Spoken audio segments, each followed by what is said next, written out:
Syncopated rhythms, electronic dreams.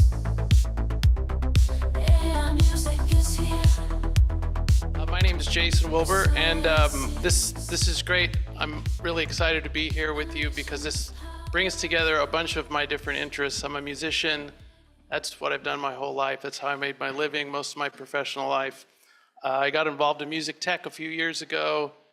Spent a couple years working at a VC-backed software company and have been working as a mentor with early stage music tech startups and some accelerator programs, and just recently co-founded a startup called Coordinate to build innovative tools for music creators. So this hits all my favorite things, really. And we have a wonderful panel here today, and we've decided to start by having each panel member introduce themselves and talk a little bit about our theme, which is startups in music and AI. And Meg, I didn't prep you for this, but if it's okay with you, we'd like to have you go first. Of course, I'll dive right in. First of all, I appreciate y'all putting together this amazing summit. Some familiar faces here, some new faces. I'm excited to dive in and talk about all of this with y'all and get everyone's perspective. But with no further ado, I'm Meg. I'm the CEO and co-founder of SymphonyOS. What we really built out is something I liken almost to the HubSpot for today for artists and creatives. We've kind of taken all of the marketing tools that anyone that wants to monetize their business online or monetize their passion online kind of needs and centralized it into one place. And then we started building an AI layer on top of that that essentially automates a lot of the rote administrative work that comes with doing marketing to hopefully give folks more time back to focus on things like strategy and really the creativity versus the actual administration of campaigns. Kind of spent my career in music marketing. I initially was a tech kid in college and I studied CS and then came to LA in 2016 and started working with major label artists on their websites. And so initially just cut my teeth working with the industry, seeing how the industry thinks, labels, artists, managers, and then hoping to democratize those learnings now with our platform. So yeah, that's me. Fantastic. Thanks, Meg. All right, next we have Sam Watkinson. Hello, everybody. My name is Sam. I think I've got a presentation here. Yeah, I'm Sam. I'm the co-founder and CEO of a company called WavTool. Statistically speaking, 90% of you probably just thought to yourselves, wait a second, did he say WavTool? I thought it was WaveTool. We are pronunciation agnostic. You can pronounce it however you like. We say Wav.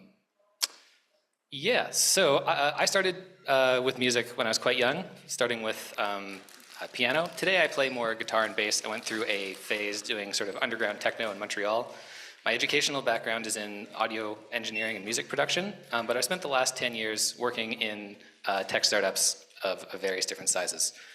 So WavTool, next slide please, is a team of 4 musical engineers. 2 of us are in Singapore, 2 of us in Canada, and we have another person working part-time from Japan. Next slide, please. And our product is an in-browser, AI-native, professional-grade digital audio workstation. So in-browser, you get some of the benefits of something like Google Docs, but for pro audio. Easy collaboration, cloud backup. You can fire up the application by going to wavtool.com. Designing this thing for generative AI lets us integrate some of the really cool things that are possible with generative AI really directly into the creative flow. And sort of crucially tying this all together is a real emphasis on the things that professionals need and expect when they're making professional grade music. So we have support for VST plugins, sample accurate editing, parameter automation, signal routing, etc. Really how we think about AI for the creative process is kind of summarized here. Giving people more creative options, accelerating you through parts of the process that maybe aren't that creative or aren't that interesting to you, so that you can kind of just stay doing what you do best, stay in that creative flow. Helping people sort of wrap their minds around the digital audio workstation and everything that entails. Many people that we've spoken to who have been using software like Ableton Live, et cetera, for 10 years still feel like they're complete beginners with it. And we think AI can maybe help people get more out of the software that they're using. And finally, we really like this idea of AI sort of becoming more intuitive, more invisible, kind of just becoming part of the background that's accelerating your creative process with you still really being in the driver's seat. So yeah, that's me, that's WavTool. Very excited to be on this panel and really appreciate being invited to be here. Fantastic. Thanks, Sam. Next up, Russ. Russ Gavin, if you would go next, that would be wonderful. Thank you. I don't think we can hear you, Russ. For some reason, we don't have your audio, so let's test and make sure we get that going. Yeah, okay, Russ, we're not getting your audio for some reason, so let's go on to... Absolutely. Do you want to click up on your audio settings, upper left-hand corner, under Zoom, go down to settings, and then choose audio tab? You probably know all this. But I'll tell you what, while you're working on that, let's just go on to RORY, if that's okay, and hopefully you can possibly figure that out, Russ, in the next couple minutes. Is that cool with you, RORY? Yeah, no problem. Hey guys, my name is Rory Kenny. I'm the CEO and co-founder at Loudly. We're a German-based music startup here in Berlin. We have created an AI business, roughly started about 4 years ago, and released out of beta about 8 months ago. And since then, it's been really interesting and a big trajectory for us. We essentially allow people to create, customize, and release music all in one place. We really focus on delivering into what I would call like a music creator audience, although we kind of have a split on between video creators, but also music creators. And while they're two different use cases, the main thing that we want to achieve for them is really ultimately huge variety of creativity options. I think that's the most important thing, that people have a feeling of control over their work. I have a quick presentation. I went a little bit off piece in the presentation, but if you don't mind, I can maybe share that with you right now. If I can share screen potentially. Yeah, yeah. So going beyond the basics. So, I mean, one thing I'll say is that we are 100% copyright safe in the sense that we have a fully licensed library of music, a very big one, 10 million song files. And that also allows us to deliver the music that we give out to our audiences is also 100% copyright safe. So we're very proud about that fact. I made the decision roughly 4 years ago that we would always respect, artist copyright as fundamental to our company values, but also as a former musician, I know what it's like to suddenly, think about your content being abused or used by some big company, and that's just obviously not very cool. So we have maintained this and still will in the future. It makes things sometimes a bit more challenging, and when you see competitors who are potentially abusing that philosophy, however, we're going to stick to our path, and I think it'll be fine. We've also achieved 16 patents for different kinds of AI models and AI systems, which has also been pretty impressive thing to accomplish over the past few years. But we wanted to protect our IP, and so have achieved that as well, which is great. I think what makes us quite different is that we employ what I call AI music with a human touch, and I can say that because we actually don't always generate, let's say, new music. We use kind of models that usually play with our bank of internal audio sounds. So we have probably one of the biggest banks in the world, roughly 250,000 professional audio loop sounds. And what makes us different here is that they are all created by our in-house team of music producers who literally work in studios down the hall from me, or we've acquired them externally, but those are all professionally graded, crafted human sounds that sound great. And when we put all those sounds together into new music, it literally sounds like a Spotify level song or like a radio quality type song. So that's kind of why I think we're doing so well at the moment, because people just can hear that level of quality in the music.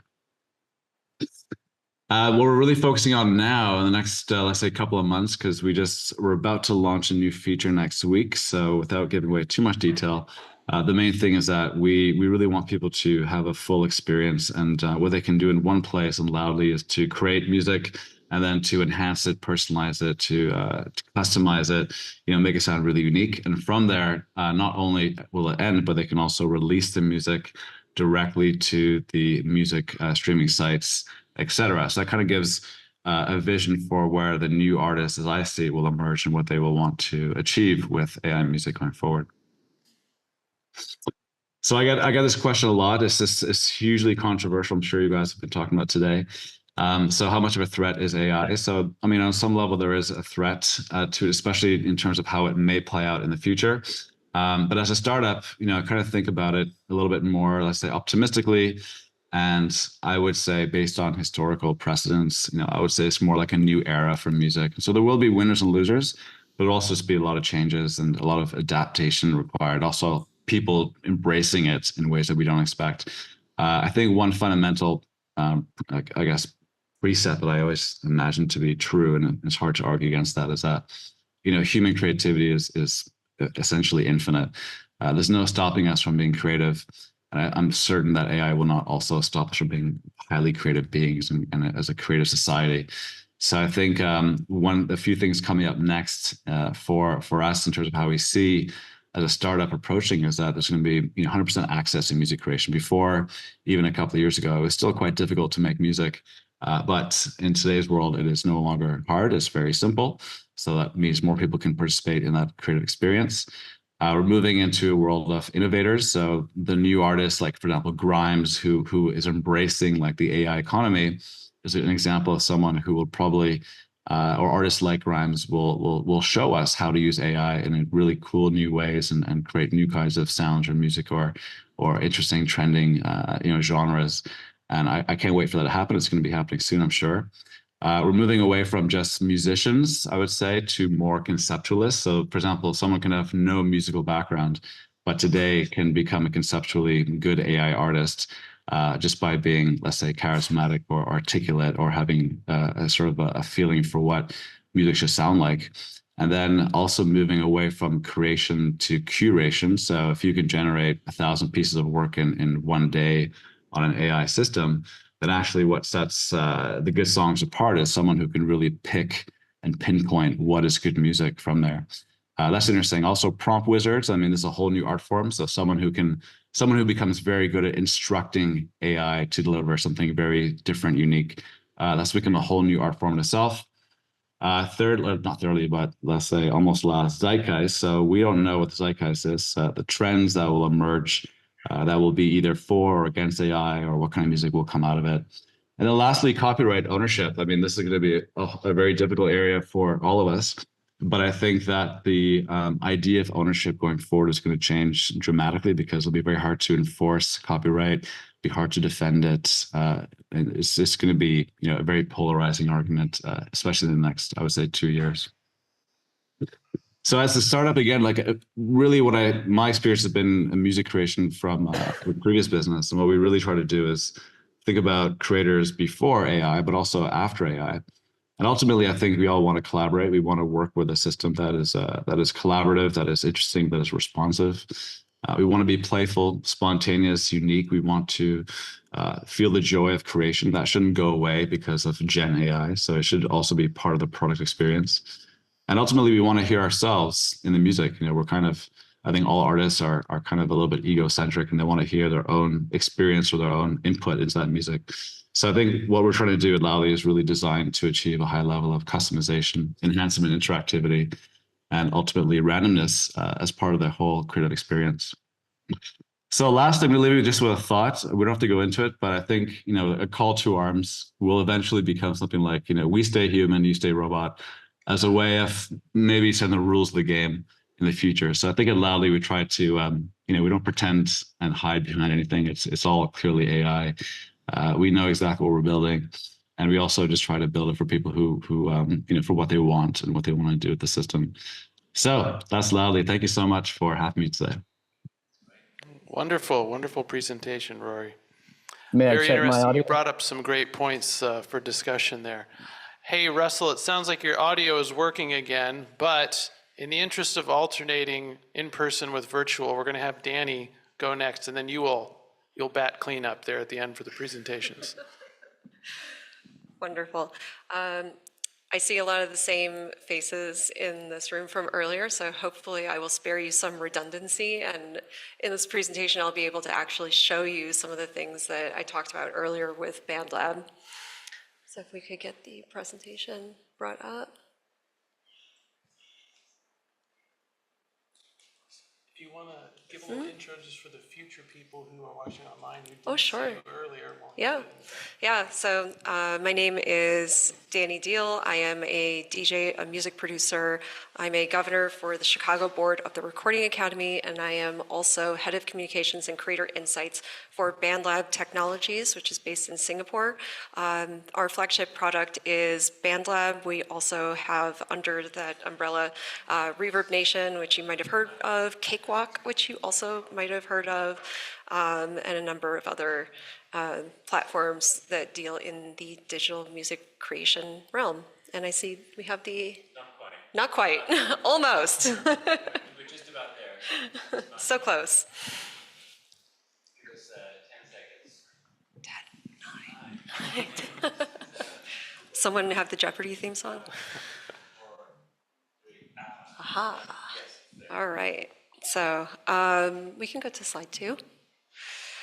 So BandLab was launched in 2015. I can thankfully gloss over some of this because Sam did such a wonderful job of explaining how we explain BandLab with the Google Docs analogy. So with a lot of traditional DAWs, you download that DAW to your device and it stays there. Collaboration then becomes a really difficult thing to manage because you're sending files back and forth. There isn't really a good way to do that. I'm on Ableton, so I deal with this all the time. And so cloud-based tools like BandLab make collaboration really simple and streamlined and easy. And actually up to 15 people can collaborate on a track in BandLab in real time. I've done this with other folks and it's really quite impressive and mind-blowing to see it in action. We recently just passed a milestone, so this Music Business Worldwide headline is actually not accurate anymore. As of last week, we have over 100 million creators on the platform, which is quite staggering. And someone on the previous panel did mention that our CEO, MEGH, says that he believes we're going to have 1 billion creators on the planet by the year 2030, which is about 12% of the world's population. So we're going to see some really massive tectonic shifts in what the music industry looks like over the next decade or so. Yeah. Even though we're cloud-based, you can access on browser. About 80% of our users do primarily use their phone to interact with BandLab, and the majority of our users are under the age of 24. Our biggest market is the United States, but that really is only about 30% of the people on BandLab. So they are diverse, they are global, and they are very young, which is incredibly exciting. We can move forward. This is just an example of some of the artists that have come out of BandLab over the past couple of years. You can see just between this small group of names, the youngest is 13, the oldest is 28, and between about the 10 of them, they've got about 8.6 billion streams. What we're seeing is really quite incredible. We have kids in some cases that are starting on BandLab and within 6 months of their music making journey going on to sign major label record deals. And that's simply because it is a free tool, it's accessible, and they're able to actually enter the music making process without having those traditional barriers to entry. Next, please. Thank you. All right, so here's the thing. What will AI specifically mean for music? The short answer is a lot. The long answer is it's complicated, right? And the complicated part about this is we have the ability to put out so much more music at this point. Think about this, about a generation ago, about 5,000 albums were released every calendar year. Now the figure is about 120,000 songs are uploaded to DSPs every single day. So distribution is clearly no longer the problem, it's differentiation, right? And it's hard enough today for any artist to get through the noise, let alone the artist in a South African township who's competing not just with the Taylor Swifts and the Ed Sheerans of the world, but with 1 million or even 1 billion virtual Drakes. So there's a lot that we have to consider, and we really want and build AI tools in order to be a leg up and not a leg stamping down on the creators that are using our platform. Empowering artists is really our core vision at the end of the day, and with our company headquartered in Southeast Asia, being able to empower underserved communities is something where we really have a firsthand look and we're on the ground and we can see the effect that it has on communities. Next, please. All right, so spelling it out for you. These are our core AI principles. These are the 3 tenets that we live by: exalt the person, not the algorithm; traceability matters, know the source; and protect and support creator choice. This is all really important to us. We want to make sure that our models are built by humans, that we have humans interacting with the process every step of the way. In the same breath, one of the other panelists talked about Grimes. We also believe in artistic autonomy.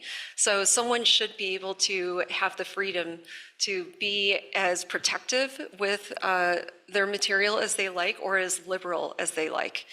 And we want to, no matter what, give everyone the opportunity to have their musical voice heard, and that's regardless of their background, where they live, what tools they have access to, etc. We can move on. Oh, there we go. All right, so this is a new feature that we just launched, Backstage Pass, which gives people an early peek into beta features that we're developing on the platform. And a couple of those features are AI-driven, voice to MIDI, which allows you to sing into the app, and then it'll transcribe that into MIDI, and then of course you can take that and replace it with any number of virtual instruments, which is pretty cool, because a lot of us don't know how to write out a melody, but we have a melody in our head. So that allows us to get to a finished product faster without necessarily having to know theory or notation. And then we also have some more functional tools like Voice Cleaner, which allows you to record in a noisy environment, and it will clean up all of the room tone and extra noise in the background for you. So we try to think about how do we build tools that really empower people with their creative ideas. And we are really against push button, make song, right? So how do we have tools that help people along the path and not clear the path completely for them? So on this next slide, I'm going to give, this is a really cool little demonstration of that feature I just described to you, voice to MIDI. Da-na-da-na-na-na-na-na-na-na-na.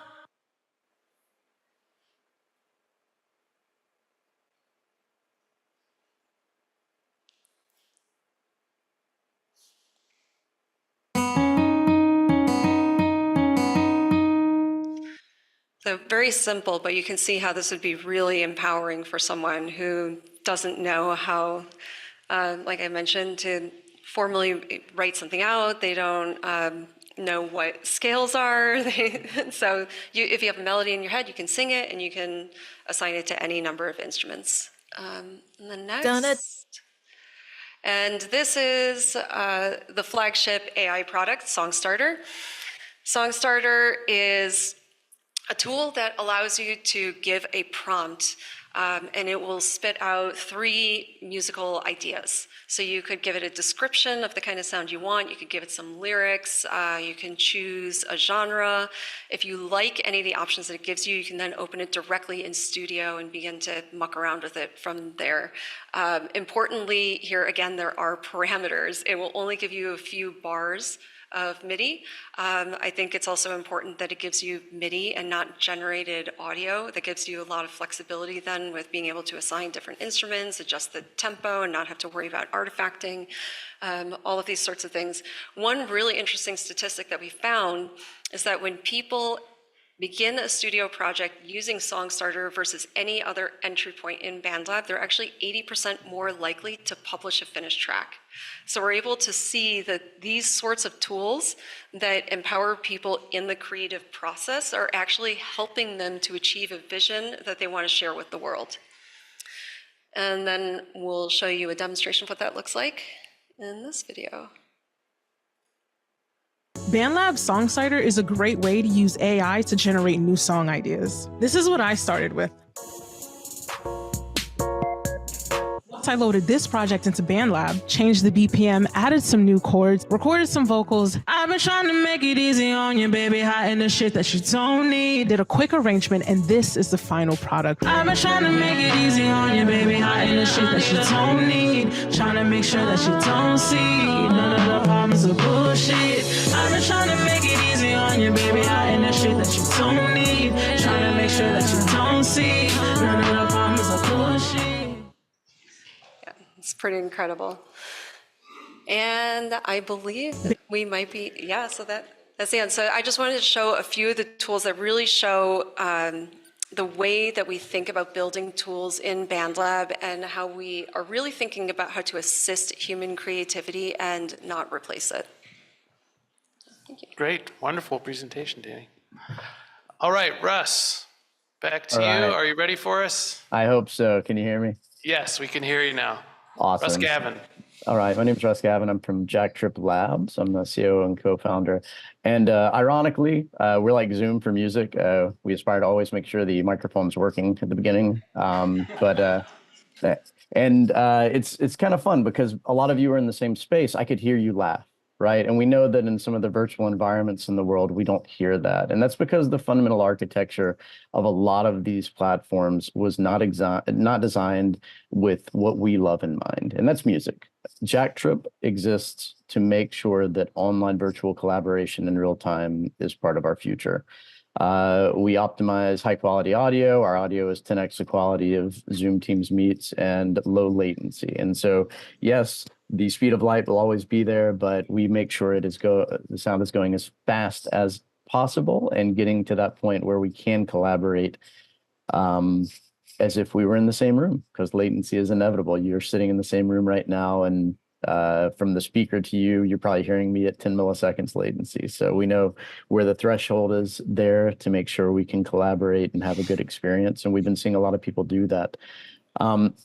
We do believe fundamentally that music is better with others. That's one of the cool things about watching the digital impact of music in our lives.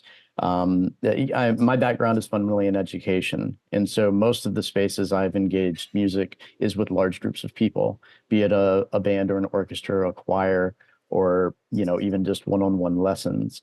And it is our aspiration to make sure that all of these amazing tools that my other colleagues on the panel, which I'm always blown away hanging out with so many of you, that these tools eventually become something you can do with others in real time.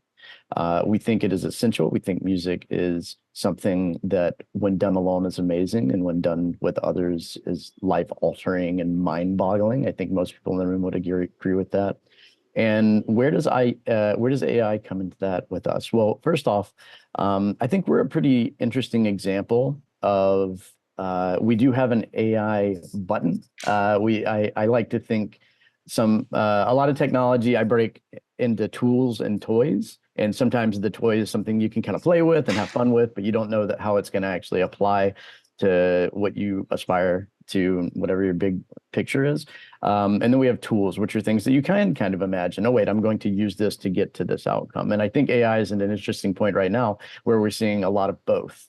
And at JackTrip, we do have a fun, what I call it a toy right now, where you can go in and get some generative beats, or you can get some samples in there.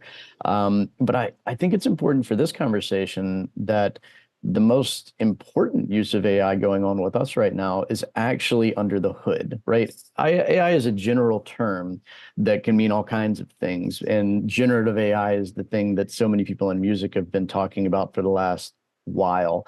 In our product, we have a machine learning algorithm operating under the hood that would have been impossible several years ago. And what it does is in real time, a bunch of nerdy stuff that, fancy people that I hang out with write these things and make sure that they function to make our product better. In our case, the machine learning algorithm is picking up packet loss in real time and predicting where it's going to happen next, and it fills in the gaps.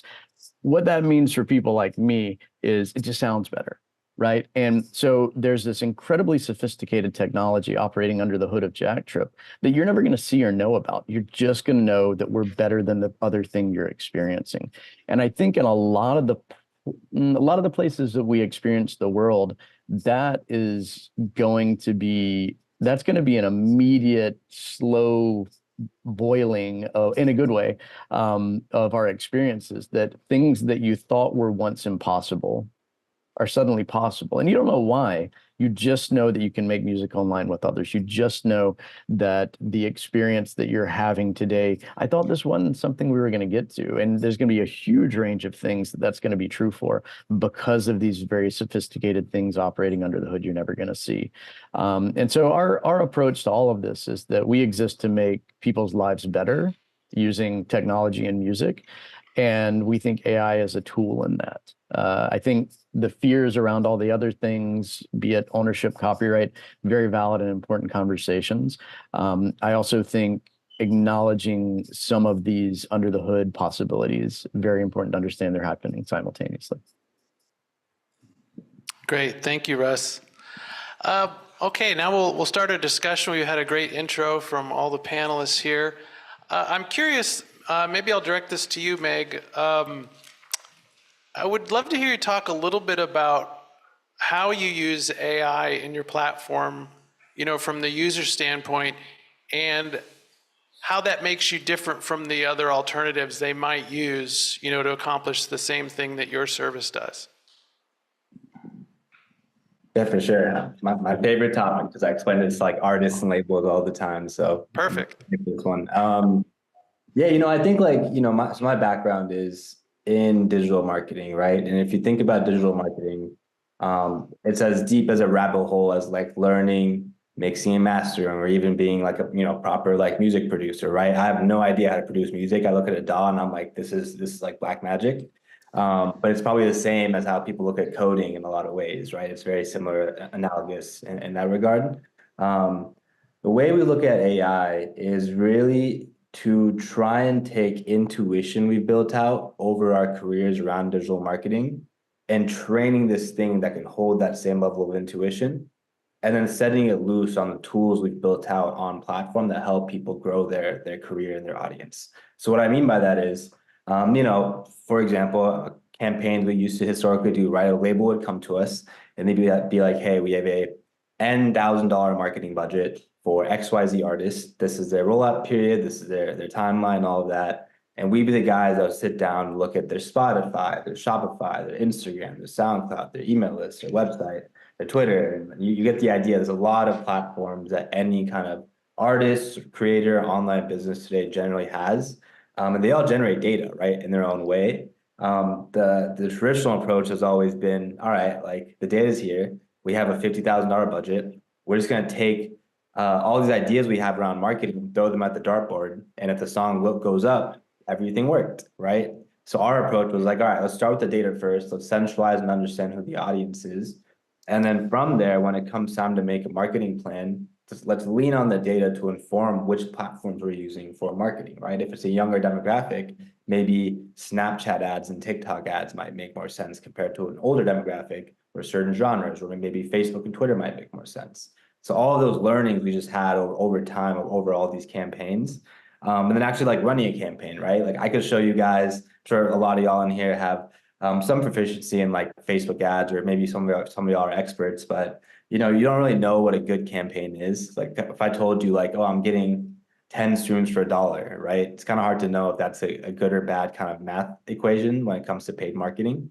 So that's another thing that we had to learn as well over the years is like, all right, based on this genre, this budget, this type of content, this is actually a very good campaign for XYZ person versus a bad campaign, relatively speaking.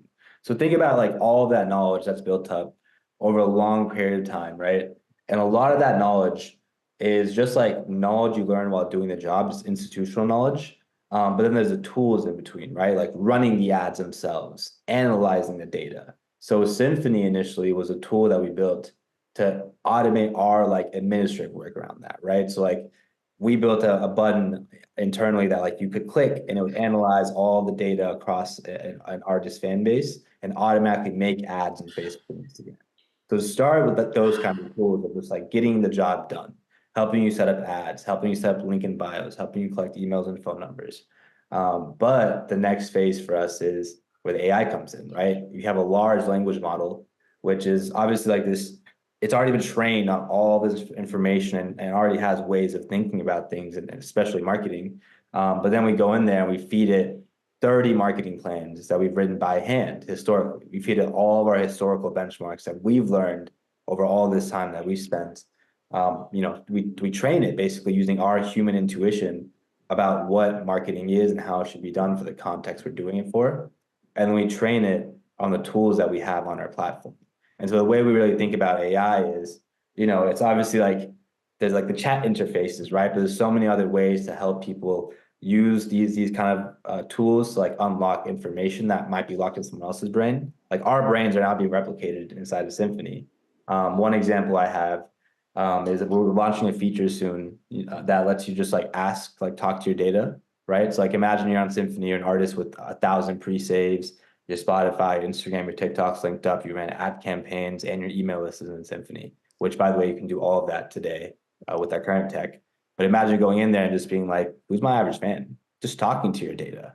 That's the kind of world we envision artists should have. And I feel like the technology has been very, very powerful on the creation side, but I also think there's a lot of room for experimentation and innovation on the administration side of like. Yeah, this is fascinating, Meg, because I think for many of us, when we think about AI in music, we're largely thinking about the creative tool side of it, the generative side.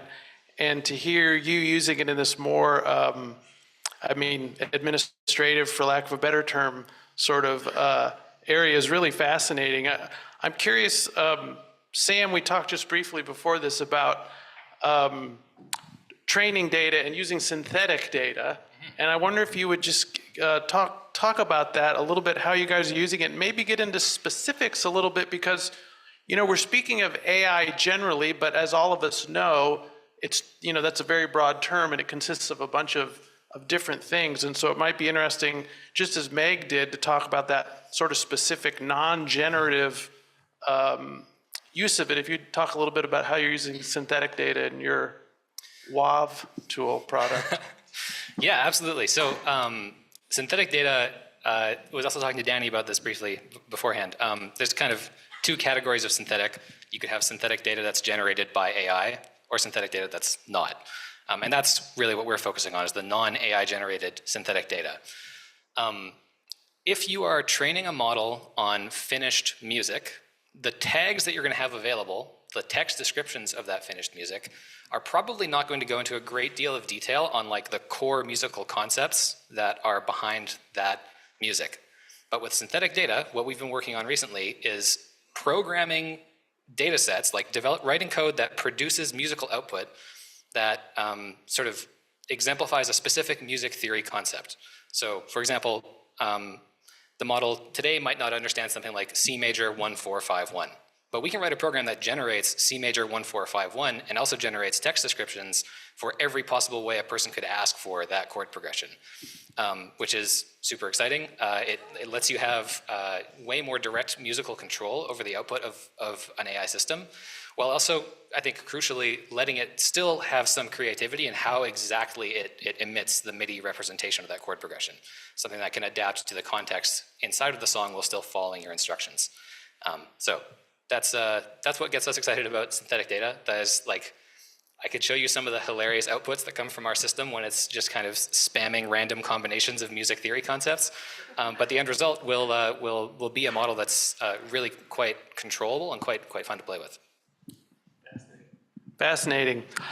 Rory, I wonder if you would mind talking a little bit about you mentioned you had 10 million copyright safe pieces of music. I don't want to mischaracterize what you said, but I wonder if you would talk a little bit about how you generated copyright safe data and your thoughts about that. Yeah, sure. So we also run a music creation app called Music Maker Jam within the business, which is the first company I joined when I joined the business. And it's a really great app. It's not as advanced as, say, BandLab. It's more of a sequencer within a mobile app. And we own all the audio sounds, all the audio loops that we deliver to the users, who then can create a sequence of loops into a fairly sophisticated track. Some of the music that's been created by the user base on that application is really phenomenal. And when I was working for that business and I was thinking about the future, I sort of said, yeah, this is a great business, but the future is coming and it's going to come really fast, which is more AI based. And so I had to look in terms of what we had already within Music Maker Jam. And what was interesting is that we had all these music files that have been created by our audiences, which was at that time roughly 1 million monthly active users. And all those tracks were using components of our audio bank of sounds. And because it was our bank of sounds, they all had metadata, very nicely, crafted, again, human annotated metadata. So all those labels are very like, let's say, accurate. So it's clean data. At the same time, whenever someone creates a piece of music, as a business, we're also able to, to claim rights over it to a certain point. There's always authorship, but at the end of the day, we're still using our bank of sounds. And so I thought, okay, why not, start to investigate how we can build an AI on top of this, because those are the ingredients for AI in a, let's say, a legal manner, right? So this is about 4 years ago, and I wanted to do things in a legal way. So we started to invest into AI research, which was basically to say, okay, we have this huge bank of sounds. We have a huge amount of song files that have been using these sounds in a fairly sophisticated manner across 20, 30 genres. And so we started to, collect all those song files, turn that into metadata, and then feed it into our different models. And then effectively, we're able to generate new music, again, with our sounds that are specific to genres. And so the training data set is effectively the volume of songs that have been created by that audience, which is approximately 200,000 songs per month. So it's a pretty big volume, and it also continues to grow every day. And so we have access to those song files. Our audience is aware of it because in our terms and conditions, it's very obvious that we're also analyzing all the material. They still have authorship rights. They can still share it. They can do whatever they want with it. It's also a fairly cheap app. So to make music in that application is very, very cheap. It's like it costs about $2 to download a very big pack of sample and sounds, roughly 1/10 the price you might find on the web, for example. So it's at a huge discount. So that part worked out fine, but we then went through a much longer process to then decide what goes in the data set, what kind of AI models we want to use. And eventually, at this point now, we actually don't necessarily always use that data set. What we tend to do is start from scratch, and we have built more what I call rule-based algorithms as an approach, which has been written by music producers who are much more specialized in every specific genre. And we found that at this point right now, for us anyway, the in-house rule-based algorithmic approach was more successful than using the pure data set approach. So we still use a bit of both, but at the moment we're kind of more comfortable with the rule-based data set. And that allows us to produce very, very sophisticated music, which is very specific to the genres too, because it's following what professionals know what a genre should sound like, and also what, let's say, variations and subgenres exist and different kinds of energy levels, and also to the points of different kinds of audio mixes as well. So a lot of what we do is not based on the data set, but we still have it and we're still working it, and we still would like to, find a way to use it potentially through a diffusion model approach as well, which we've just started to look into. But like I said before, the options for startups are very limited. Like as a startup, the hardest thing to do if you're an AI gen type company is to get access to a data set, because it's all copyright protected, which is the way it should be. But then how do you develop your models? So that's a very tricky thing for any company getting into this area, unless you are able to, stealthily and quietly, let's say, plagiarize the internet for the song files, which is what a lot of companies are kind of doing quietly and hoping to maybe get away with it. But our approach was to be very clean from the start. So we've had to deal with those challenges, but we've come through it as well. So there's always a way through these things. But the fact that we had already a huge bank of sounds in our business meant that we could legally do this in a very ethical and safe fashion. Plus, also for the end user who pays us to get the music, they're also 100% protected in their usage of that music. There's no fear of any kind of copyright claim. And we also don't give away copyright. You know, a lot of companies say like they sell copyright to the music. It's like, well, what does that mean to sell copyright of the music based on someone else's music? I don't even know how that works in terms of monitoring on the big DSPs or YouTube. That's a real can of worms in itself. So we want to be safe about it, because I think it's only fair to all parties involved. Great. Interesting. Danny, I wonder, just to switch gears a little bit, I think you have a unique position in that you now have 100 million users on the platform. What would you say is the sentiment generally of your users with regard to AI, using AI tools, both like maybe in terms of what they say and then what you see in their behavior on the app? Well, as I showed before, we've seen incredible results with SongStarter in terms of how it helps people in the creative process, but also with the breadth of AI tools that BandLab has available, we've seen a 15x increase in the amount of usage over the past year, which is incredible. Of course, the AI tools span a variety of areas. It's mastering, it's SongStarter, it's audio cleaner, it's voice to MIDI, it's all of these different things. I think the sentiment is really favorable, and I think it's really reflective of the general sentiment that we're seeing right now. So as I mentioned before, also, the majority of our users are under the age of 24. These are the people that are going to define what the music industry is going to look like in the future. And they're not, frankly, afraid of AI. They're using the tools, they're embracing them. They are going to live in a world where this is normal. And many of us have actually already been through an area of normalcy with this. There was a time when autotune was fully looked at as an AI tool, and now it's just a tool, right? So the way that we look at AI over time evolves with culture. And so I think we're in an area now where there is a shift in culture once again, and we're seeing people really embrace these tools. Interestingly, when I was at South by the other week, we were talking about AI because all of the conversations are about AI in some form or another.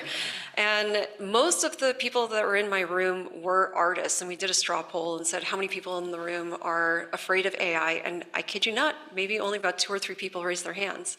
We said, who is not afraid of AI? And it was the entire room. Now, if you said that question a year ago, I think the outcome would have been very different. But as more and more people start to see what it's like to use these tools, and they get their hands on them, and they understand that there is a fluidity, that it's not just, I don't use the tools or the tools are replacing me.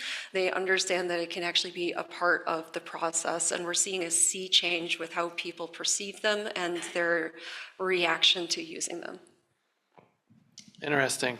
I wonder if anyone else would like to comment on that same question, what kind of sentiment you're seeing among your users with regard to AI. Sam, you look like you're reaching for your mic. Yeah, it's really interesting. I mean, in conversations with artists about what they are experiencing with AI, what they're thinking about for the future,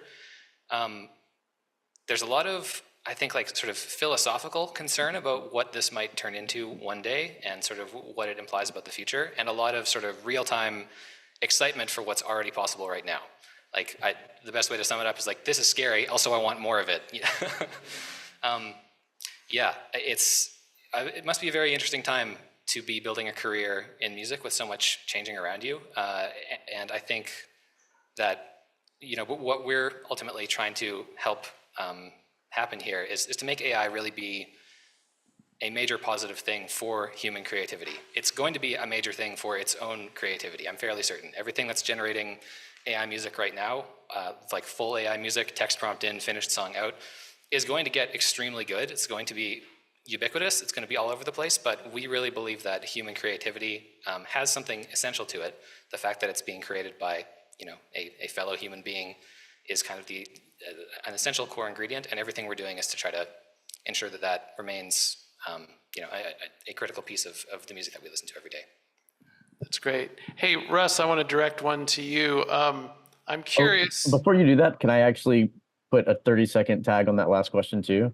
Yeah, absolutely. Only because I'm reminded, JackTrip came out of Stanford, and so in addition to my role at JackTrip, I teach at Stanford. And when I got here 7 years ago, AI is the new electricity. AI is the new electricity. AI is the new electricity. It's what we were hearing everywhere. And again, this is before, I don't know, 7 years ago feels like an eternity in AI. And when viewed through that lens, and you go back and you read about when electricity first came to power humanity, everybody was afraid of it, right? Like they were literally electrocuting animals to show that it was a scary, dangerous thing. And I think we're going to have a similar, just as was pointed out by DANI, we're going to have a similar kind of normalizing of like, no, not scary, different and new, which is, wait, that's kind of scary. But just wanted to tag that in. I 100% agree with my colleague there that like there's an easing of fear that is inevitable for any new thing in our lives, and we are already seeing it. Sure. Yeah, I was reminded during the earlier panel discussion that, when you contemplate the question, what does AI do, or what can AI do? It's sort of the same question as what can a computer do? It's essentially, it's going to become the same question. It'll just become an integral way of that computers operate, and computers can do a lot of things. So, but the question I was going to pose to you was, what do you believe about AI that maybe is contrarian, runs counter to what most people think, or what we might be surprised to hear you say, if anything? And you could speak on behalf of JackTrip, or you can just tell us your personal feelings if you don't want to, assign those to the company. Sure. No, I'll probably some combination of both there. I think, like I said, at JackTrip in my personal journey, a lot of it is just trying to make people's lives better by doing interesting things in music. And the idea that technology is going to make that more accessible, more available, it's not contrarian, but I think personally, I'm not too afraid. Okay, here's a contrarian view. I think it's interesting that so much of the conversation that we have around this ultimately concludes in monetization. I think that it's fascinating as a person, like a lot. I've gotten paid to play gigs, but I've also gotten paid to teach other people to play music who are never going to get paid. They just enjoy it because doing music is good. Right. And I think this early wave, like all technologies, where the ultimate outcome is, wait a minute, ownership, monetization, capitalization, it is part of the system, and it's an important one to be aware of.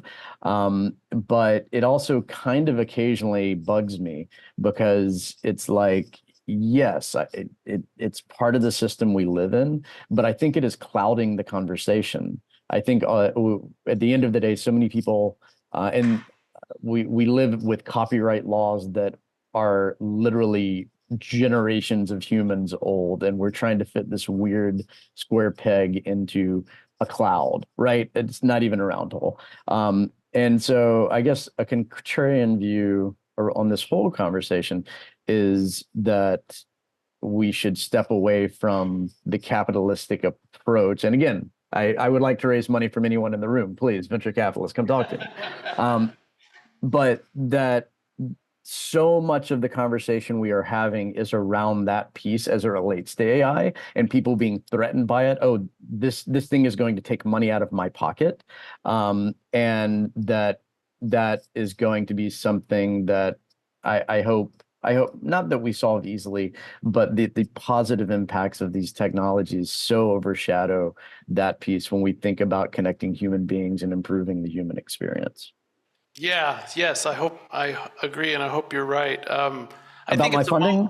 Oh, no, sorry. About your funding. Well, yeah, good luck. I wish you well there. But I think it's a multifaceted issue, So for any individual, the part that's very important to them, or the parts, may be different. For some it's monetization, for some it's just, being able to make music. They don't care about that part. So yeah, it's very interesting to consider from all those standpoints. I think we're going to go to audience questions now. Is it time? Yes, it is time. We absolutely, for anybody online, just so that you can prepare yourselves. If you have any questions, make sure that you raise your hand, and we'd love to be able to hear from you. I'm actually really fascinated by this last issue that Russ brought up, this whole idea of the sort of diversification of the idea of a startup. so that it's not necessarily monetization or business oriented, but it's basically impact on community, impact on our lives, impact on the world, and how AI in the various aspects of the way that people are thinking about AI. And one is the democratization of creativity, and how AI is sort of amplifying and perhaps in a sort of tsunamic way, changing how we even think about creativity. And I would be interested to find out from the panelists, what models do you see emerging if you sort of separate the idea of a startup from the idea of business and monetization, and just step back and think of a startup as a creative activity that has impact. We talk about bedroom producers. We talk about all these, somebody in South Africa, for instance, who's able to pick up on technology and just sort of change the world with their idea of what they're doing. What are the models that you think are coming up, if you think of the word startup, that are emerging that might completely reframe how we think creativity and collective creativity in the world around us? Yeah, that's a great question, Alan. Any volunteers to address that one? Rory, I see your hand. I'm calling on you. Yeah, it's a really tricky question. Let me try to answer it from my perspective. So what I'm really excited about is kind of what I said in the slide before, where there will be new kinds of creators. So in the past, you had to be very good at music. You had to put in your 10,000 hours of work to become a specialist in guitar or piano. And that's a lot of work, and it's really hard. Even if you do that, you can still be potentially, terribly untalented, and your music will go absolutely nowhere. That's just the reality of the game, right? I also spent 10,000 hours on my guitar playing, and had to hang out my guitar at some point and move on to different things. But I think what's really cool about what's happening today. So, for example, the analogy I have is when I go to Midjourney. I mean, I'm terrible at drawing and all that kind of stuff, but I'm able to create really amazing imagery and really cool things just by working at it. Working the prompt and trying different things out and cut and pasting different ideas and words into it till I get something I like. And I did that for my own recent album cover, and it was really satisfying. It took about 3 days, but it worked. And so I don't call myself a visual creative person in any sense of the word, but I'm suddenly able to do that and do it on my own. So when it comes to music, like I said before, there are some people that they've been around for a long time. They could be, radio DJs or, just DJs who select music and have a very strong knowledge of musicology or what works on the dance floor, for example, or of a specific genre.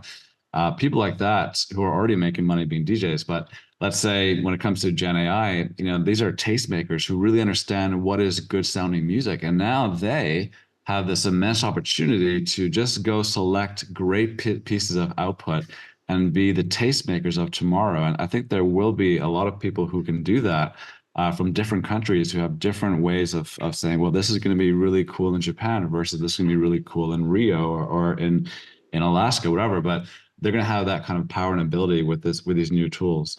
And then secondly, like I said before, I think it's going to be unlocking opportunity from creators to creators to more conceptualists or curators.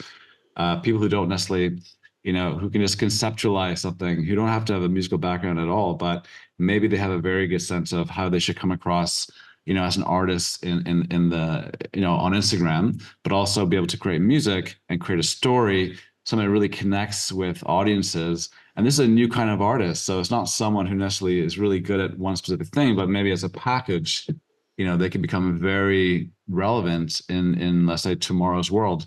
And maybe music is only one piece of their storytelling ability.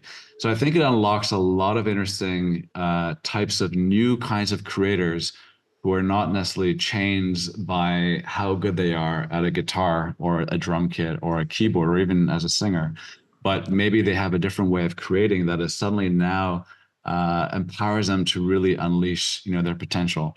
And I look forward to that kind of future. And I think as a startup, you can definitely cater to those kinds of new ways to create and to become, let's say, relevant in, again, the cultural zeitgeist.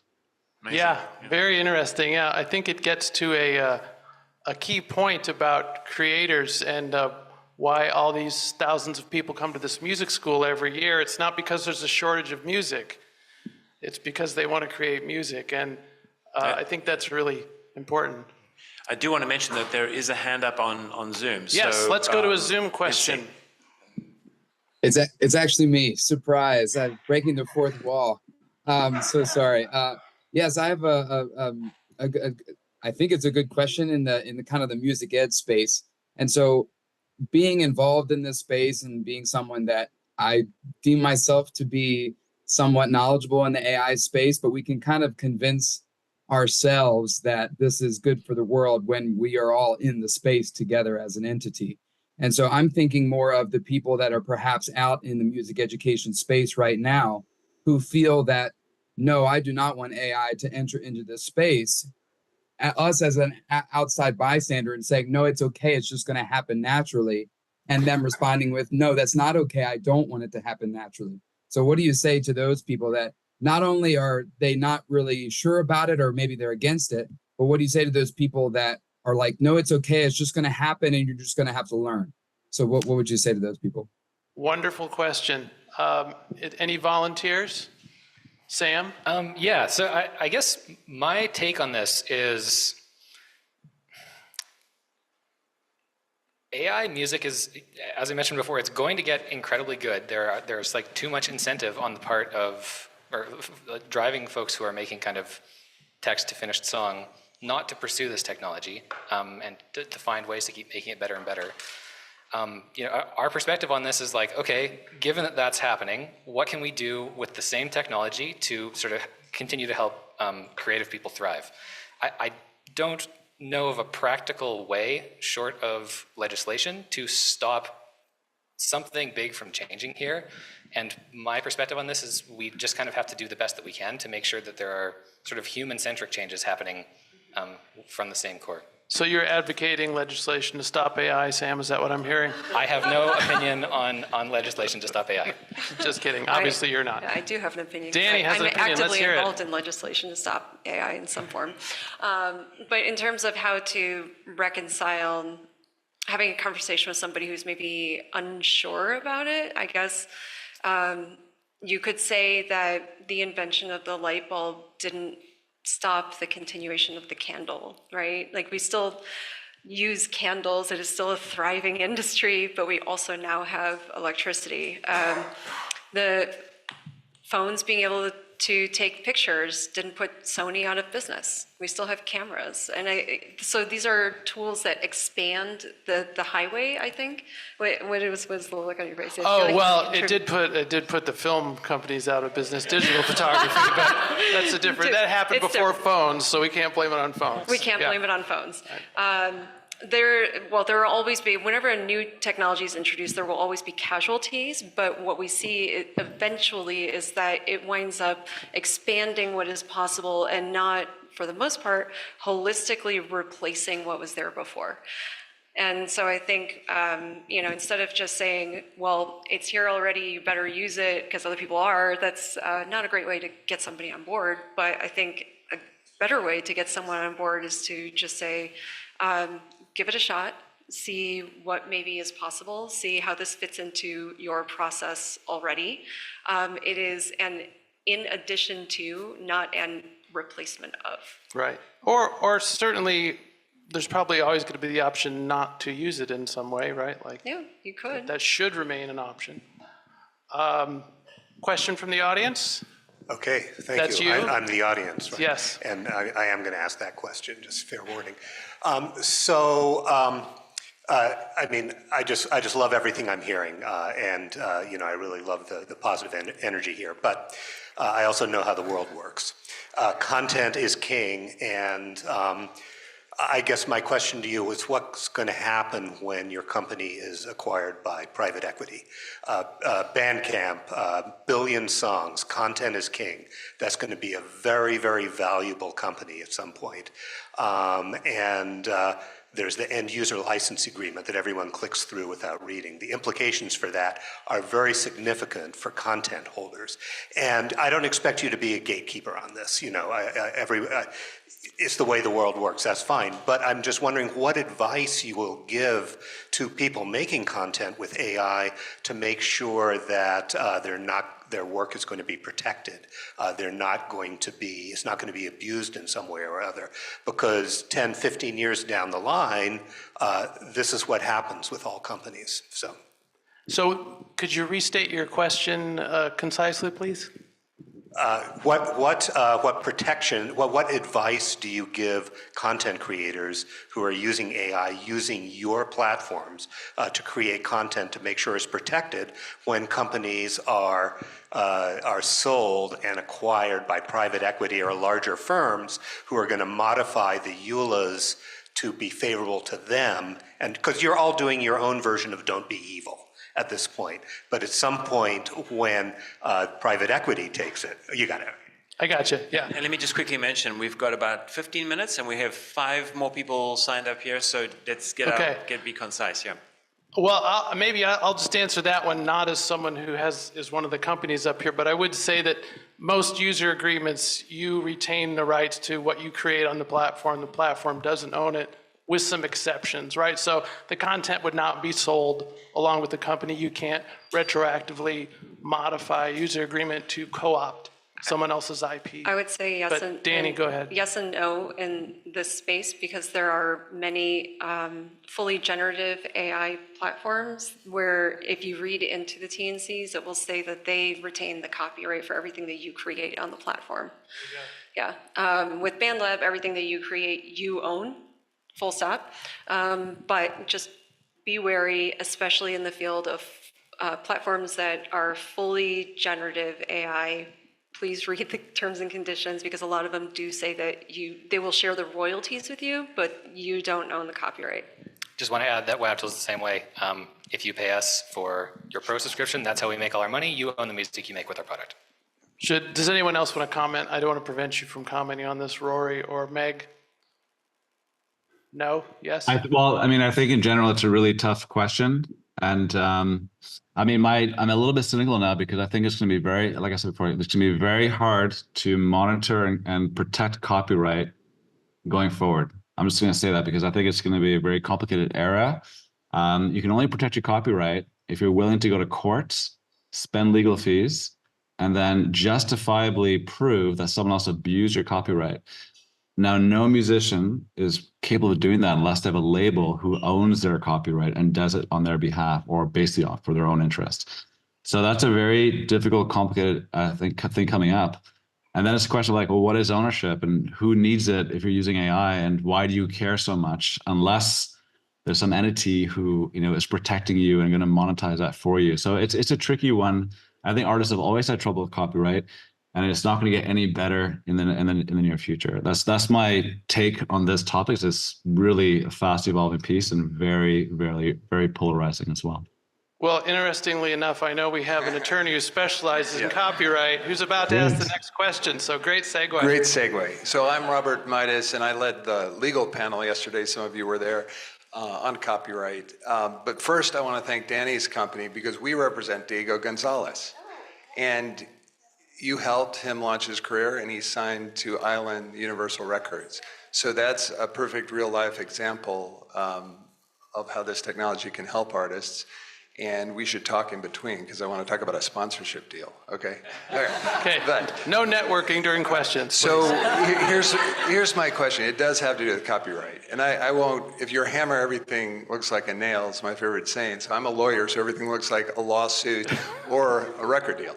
So on the copyright front, I'm curious, so there's two sides of the coin. What you create with AI-assisted assistance is not copyrightable to the extent the computer, the AI created it. That's the position of US Copyright Office right now. We had somebody from there speak yesterday. So if you're using any of the technologies, Rory or Danny, that you guys offer, and it's computer delivered, the hook, then what's your guys' position, or do you care if your users claim full copyright in that? Because that's actually should not be copyrighted. That hook is basically in the public domain. yes and no. I guess we're getting into some philosophical questions too, because what is de minimis, right? When it comes to AI involvement versus human involvement, if the hook, the melody is created by an AI, but the human chooses a different instrument and then affects that sound to a great degree and then builds everything else underneath, then would we say that the hook is really the majority of what's been produced? That's not how it works though in copyright. Right. It's not, It's not. how many notes can you deliver to one of your users? Up to how many notes? Up to how many notes? Wait. Like 10, 15, 20 notes? How many measures? It's 4 bars, so the amount 4 of bars. notes is variable. Definitely copyrightable melody. If I took that melody then, if it becomes a new Beyonce level hit with 1 billion streams, then anyone could use that melody. I'm just saying, I'm not saying that's right or wrong. I'm saying that's one side of the coin. The other is, the question is, what do you use? Rory is saying it's all clean. What do you use to create the prompts and those melodies up to 4 bars? Well, I can't speak to what lies underneath. You'd have to talk to our dev team or our product team about that. Yeah. But yeah, no, I mean, it is a really, it's an interesting question. I personally grapple with this also from the Recording Academy perspective, because we're, for the first time, having to deal with an influx of AI-assisted material being submitted for Grammy consideration for the first time.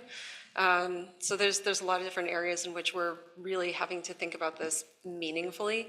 I will say I'd like to talk to you about what the Copyright Office said yesterday, because as far as I'm aware, the last issue that they put out in March simply said that they viewed the models the way that they exist today as not being able to produce material that would grant copyright, but the door is still open, right? Yeah. So they basically said that right now, the way that most of them work, it's like putting something into Google search and then saying that you own the results, right? Because you don't have a determination of what the outcome is going to be. Yeah. But that doesn't mean that in the future they might revise that depending on how AI systems evolve. That is essentially correct. And thank you. We should carry on this conversation because it's a deep one. It is a deep one. Shall we stick with in-person questions? Yeah, I don't see anybody online having raised their hand, so we can keep going here.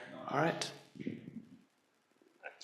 My question has to do with DANI. In your introduction, you mentioned differentiation. And how can one be a professional artist in this day and age? So fundamentally, it's always been difficult to be a musical artist because you're competing against every other musical artist, and there's limited attention, right, on the audience side. Now with democratization, lowering the barrier to entry, that's making the problem worse because you're taking a saturated, competitive market, you're making it more saturated and more competitive. So are there ways that AI can help artists differentiate? With, of course, the obvious caveat that as soon as you have a tool available to one artist, that tool is available to the billion other artists that you're competing against. So as an artist, how can you compete against a billion other people? I actually don't think that I'm the best person to be suited to answer this question. I think that we have one of our virtual panelists who would be excellent for this. Mm-hmm. Yeah. Meg, would you like to address this? Yeah. Nah, also one of my favorite conversations to kind of have. I think to your point, it's always been hard, right? There's always been like artists that have amazing music and they put it out there, and it's very hard for it to get eyeballs sometimes. And then, you know, you have 100,000 more people doing the same thing every single day. I don't know, to be honest. I'm not going to sit here and act like I have the answer. Like I don't really know where we're going to be in 10 years as a musical consumption oriented like society, and like how platforms evolve to give artists like more power. Because to your point, there's like we're reaching kind of a slowing growth period of consumption, right? Like we're slowing down how many people are actually listening to music. Like there's a ceiling there. The demand slows, but the supply is ever consistent, right? There's amazing tools like the tools that these folks are helping build out, tools like that we're building out, that make not the actual maybe art of it easier, but make the process of putting out the art a little bit easier. So it's not like the supply is going down. So all that said, I don't know how things change. I think the way I look at it though is that it's both a net positive and a net difficulty that democratization has happened so quickly. I think if you asked an artist 10 years ago, and then you had the artist ask an artist 10 years before them, they would look at these step functions as big opportunity changes in what being an artist even meant, right? Because like 20 years ago, you had to be signed to a label or you were like, you know, peddling mixtapes out your trunk. It wasn't really like, there wasn't really any sort of middle ground. And now we've gone to the very opposite end, which is like anyone can become an artist, which is beautiful, but also anyone can become an artist. So my perspective is, right, from you know, to wrap up a long story, I think it's a net benefit if artists have more access to tools that give them more control of their career. 5 years ago, 7 years ago, when I came into music, if you asked an artist how they did their digital marketing, they would just like do this and be like, I'll try and run ads, or like I hire an agency for a bunch of money. Today they can use Symphony, right? They can like have that piece of their brain and that piece of their artist business really just taken care of. I think that's a net benefit. If you have 1 million more artists with that, I still think that's a net benefit. It probably increases saturation even more. That's 1 million more artists that have tools in their hands that they didn't have to go to a label for or pay an exorbitant amount of money for. So my perspective, like from where I'm sitting, is like anything that helps artists have more accessibility to knowledge, to technology, to things that make artists' lives easier and save artists money, to save them time or help them grow faster is net positive. Thank you, MEGH. Thank you, MEGH. Right. Thanks for the question. That was a good question. Okay, so I think we've got time for another one or two. So, yep. I work in economic development, which creates good paying jobs. What does the future of employment look like in your industry? And if it's good, how do we grow more of it? The future of employment in the music industry? And how can we... Is that what you're asking about? Tech and music and companies like yours. And how can we bring them to Bloomington? Just a 5-part question. Anybody want to field the question of how this affects future employment in music tech? Russ, you're unmuted. I'll say the future of tech employment is pretty bright because everybody is experimenting with all of these new opportunities, and people who understand, especially what happens under the hood, are always they're gonna be employable. I think I anticipate that there are going to be a lot of jobs that don't exist today that exist in 10 and 15 and 20 years.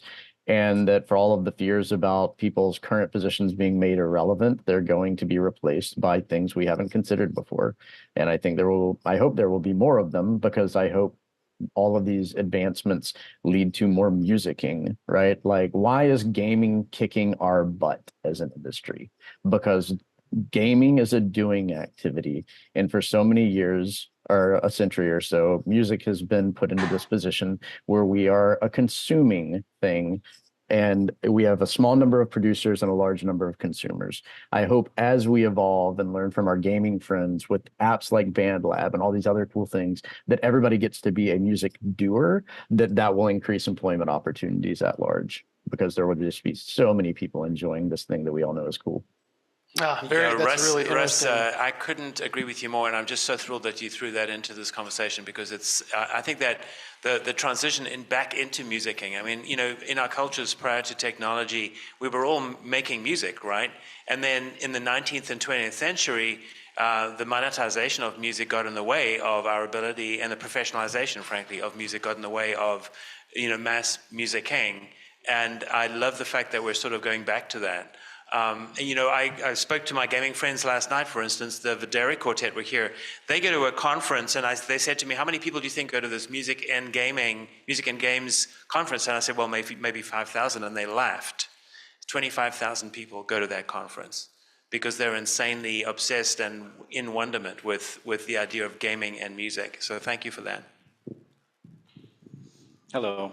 I'm a musician and creator and a composer, and one of the things I've always thought of music as delivering emotion is really what it's all about, whether it's a DJ or a violin player. They're trying to convey emotion. And one of the questions I've got for you is kind of a big picture question is, will AI ever be able to feel emotion enough to deliver it? Well, if anyone has an opinion, they're welcome to weigh in. This might also be a really good question for the next panel. Yeah, for the next absolutely. panel. Yeah. It's actually very spot the on. next panel for that is one. creativity in AI. So You're ahead of your absolutely, time, yeah, Brian. Yeah. So maybe we'll reserve that for the next one. Yeah, AI is crying right Okay. now because And it's so moved by your. We'll have a question. Well, maybe that robot from last night is crying. Okay, here we go. Final question. Hello, everyone. My question is, going forward, there will be more music generated by AI. So how will we differentiate between the music that is generated by AI and the real music? And let's say I like some artist's voice, and I try to make music with his voice. And who owns the music, and how does it keep us in ethical point of view? Well, Danny, you have your right of publicity legislation to reference here. I can speak to the second point, which is about using another artist's name, image, and likeness. What you're describing is right of publicity, which is a right that is only recognized in, please help me, lawyer, 28 states-ish? Okay, great, thank you. It's not a federal right. It is something that we're actively looking to make a federal right over time. And right now, there are a couple of states that are working on legislation to expand right of publicity where it currently exists in order to mitigate things like fake Drake, which we all know is a big story that happened last year. So for example, there's the Elvis Act in Tennessee. And in Illinois, the state that I'm in, we're currently working on expanding our right of publicity to protect musicians against infringement in cases of generative AI, so specifically what you're talking about. We do believe that folks, musicians, should have control over their name, image, and likeness. Right now, that is not provided in half the country, and it is unlegislated when it comes to generative AI in 90% of the country. So it's a lot of landmines right now. I would say if you're asking for yourself, please don't do it, because a lot of states are looking at how to protect artists in this area. Great question. Shall we wrap things up? Sure. Thank you very much, Jason, and the panelists. Let's give them a round of applause.